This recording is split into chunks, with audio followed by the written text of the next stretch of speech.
Drop it.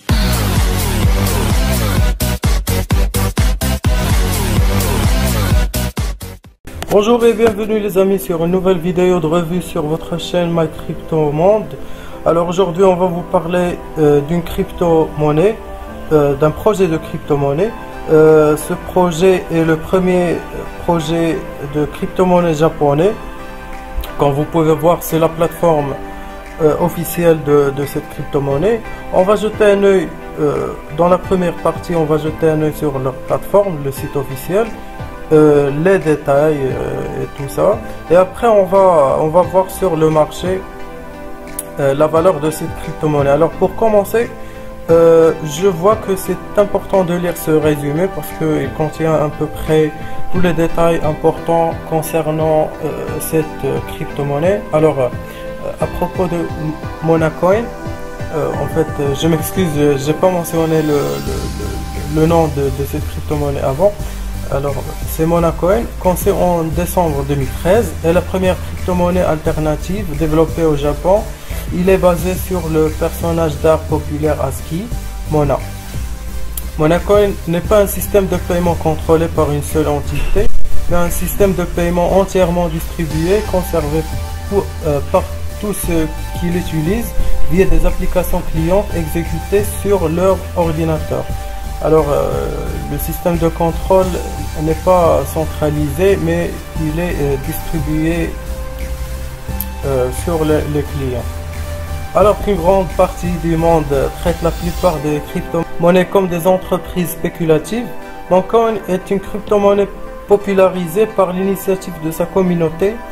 Elle continue d'être nourrie et développée non pas par une équipe de développement principale, mais par sa base d'utilisateurs enthousiastes. Alors on revient vers la même notion de contrôle décentralisé, c'est-à-dire les utilisateurs, ils sont même les développeurs et même les décideurs concernant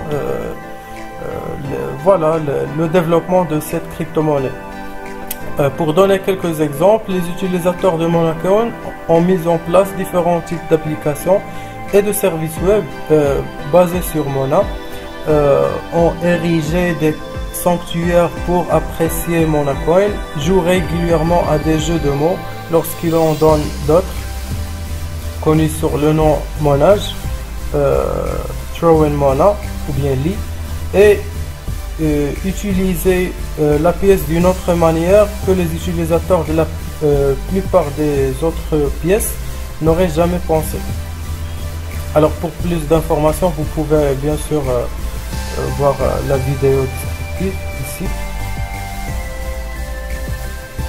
Je pense que le site ou bien la plateforme ne contient pas vraiment autant d'informations concernant l'équipe ou bien comment s'était lancé ce projet par rapport ou bien en comparaison avec les autres crypto-monnaies.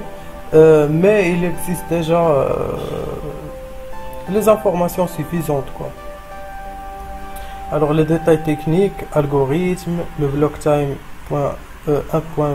1,5 minutes, block reward 25 Mona, total coins, je pense que c'est le nombre fixé des jetons. Et voilà les liens pour télécharger l'application de management de cette blockchain. Bien que les clients ci-dessus aient été développés par des tiers, pas Monacoin Project, ils sont recommandés pour des utilisateurs qui ne veulent pas ou ne peuvent pas télécharger une copie complète de la blockchain. Alors, rien à ajouter concernant ces petits détails. Pour mettre à jour vers une nouvelle version, veuillez installer le dernier client sur votre installation précédente. Note de version. Alors je pense que c'est tout. Vous pouvez les contacter bien sûr sur Twitter. On va voir leur contact sur le marché, sur le site CoinMarketCap. Donc voilà.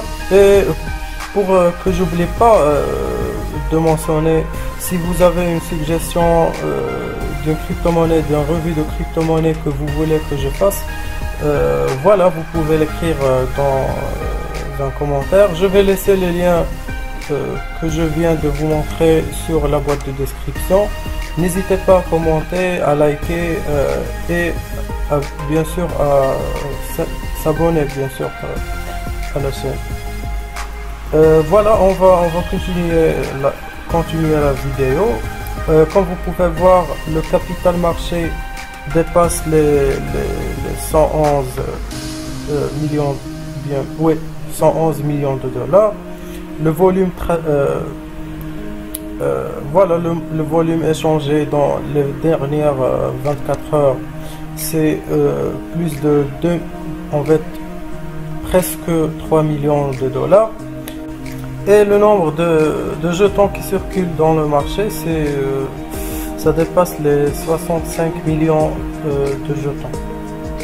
Donc on va jeter un œil sur le graphe dès le début de ce projet. Comme vous pouvez voir, il y a vraiment beaucoup de ups and downs,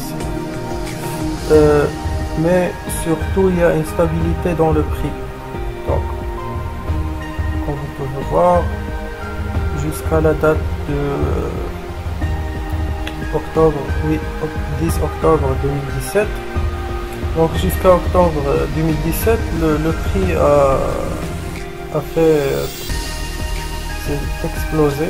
Le prix en dollars, je parle précisément, et pas en bitcoin. Alors en bitcoin, c'était toujours des ups and downs, comme vous pouvez observer.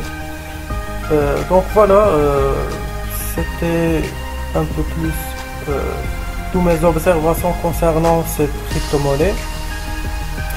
Et comme je vous ai dit déjà, si vous avez des remarques, des volets que vous voulez que j'intègre dans mes vidéos de revue, n'hésitez pas à commenter et